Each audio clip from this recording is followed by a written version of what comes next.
heard about this course when I went to see Maddy Pryor at a concert in Derby. Just surfing on the net looking for something associated but totally different, and then found a link to Stone's Barn. I actually heard about this course from Rose. I met Rose at a gig and she suggested this course a couple of years ago, and I've been trying to jump onto one ever since, but very, very pleased to be here at last. Actually, I went to a Steel Eye gig in Reading a number of years ago, and I picked up a card which advertised Stone's Barn. It was about 15 years ago at the Oxford Music Festival, and Steel Eye Band performed, and Maddy mentioned during the concert that she was starting up Stone's Barn, and it would be a sort of retreat for singers. Well, I set up Stone's Barn originally because my mother came to live with me, and I spent a lot of time on the road, and I thought, I'll stay at home a bit. And I had to have a reason, and I thought I want people to come here so that Mother had some company. And that's why we set it up. And I realised it had become a thing entirely of its own. And that actually I really enjoyed teaching, and I really enjoyed people coming here. So it sort of, out of one reason, became something else. First and foremost, we like to think of Stone's Barn as a joyful place to be. It's got its own atmosphere, it's got its own history for us, but we hope that we manage to convey that to anyone who comes here. It was set up by my mum, Maddy Pryor. We think 15 years ago now, although we're starting to lose count. Obviously she's been a recording artist and a live performer for more than 50 years, and she's a very significant figure in our musical heritage in this country. She's very passionate about the fact that everyone can sing, and she wants to make that known, that singing isn't just for the sort of chosen few, it's a social thing for everyone. Well, I do believe that everyone can sing, and that singing should never be discouraged. Sometimes people are discouraged and told that they can't sing, but everyone can sing. And it's really healthy. It's really good for social interaction and for health generally. We've worked in complementing ways for the last few years to really learn about the voice, to learn new techniques, new songs, to be able to help people to get to that next stage of confidence. So Maddy's done her Complete Vocal Institute training, which has taken 3 years. She's now a Complete Vocal Institute teacher, one of very few in the UK.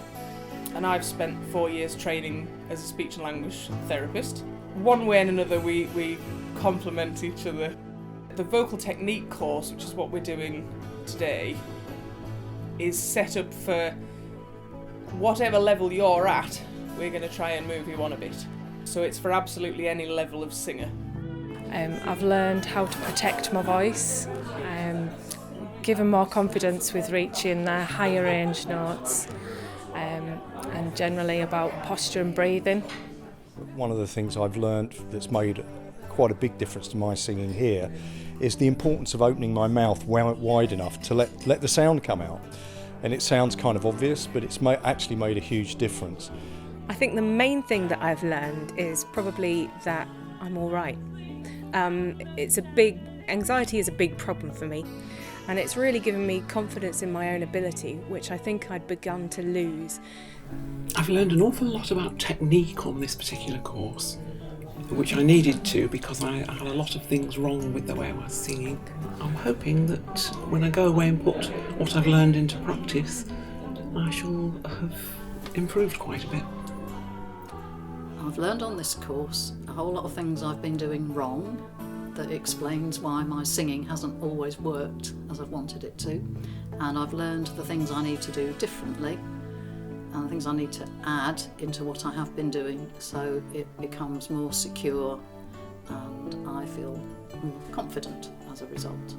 The very small and informal performance aspect of the course, which is just our Saturday night off really, it's everybody just having fun at the end of some quite intense learning.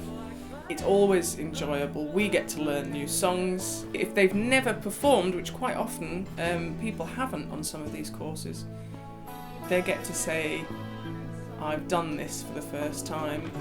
And if they've done this lots, they get to say, I've done this and I managed to remember a couple of my new techniques and I managed to incorporate them into a performance, which is not as easy as it sounds.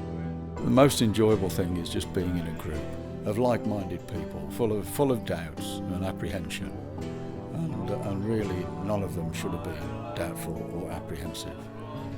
The location, and it's a beautiful place to be. It's a very comfortable environment. Being encouraged to stretch my abilities, meeting Rose Kemp and getting the expert tuition which she provides. I feel I'm going to come away from here being able to sing better. The food is excellent. I absolutely loved that bit of improv singing, the bit where we all put our arms around each other and just sang, and that was a wonderful moment that I'll never forget. I just got a bit emotional, actually. Don't tell anyone, though. People need vocal technique because they don't know how the voice works. I think a lot of people have this fond image of singing as a thing that other people do, that it's a gift, that it kind of comes out the sky, and that actually they can't do it. But that's not actually true. It's just that quite often it's down to the simple fact of whether you were encouraged as a child. And I was encouraged as a child, and therefore I knew I could sing. And it's never been an issue for me whether I sang or not. So technique is just, they're simple explanations of how you make the voice work. It's not actually mystical. It's kind of practical. This is a physical thing. And if you have some hints, you suddenly go, oh right, I can do that. And that's what's brilliant about teaching these sort of things, because people suddenly have light bulb moments. We get a lot of those here. I would recommend it because it's a completely safe environment. It's a friendly environment. It's a very supportive environment. It's a lot of fun. No matter what your ability is, it's a safe environment to explore your voice, explore the different ranges in your voice. It's non-judgmental. The setting of the place that we're in is simply beautiful. There's almost zero light pollution outside. It's probably the second time in my life that I've seen the Milky Way. So if you're stuck in the big smoke or somewhere that's a bit more urban and you want to really feel like you're one with the world, this is the place where you can really feel that. Coming here to this place has got such a unique atmosphere and such a welcoming atmosphere, and it's time away from the humdrum of life. Probably the thing that's most important about this course and the other courses I've been to here is the safe atmosphere, the atmosphere of fun and support. Come, it's wonderful. That's what I would say if I was asked. We don't just run vocal technique courses here at Stones Barn. There are many musical development courses where we use tutors with a track record of excellence. We've used many tutors over the years and they have all proved to be absolutely wonderful. Corrine Polwart, Peggy Seeger's coming this year, all sorts of people that have been really fascinating. So please check the website to see what we have on offer this year.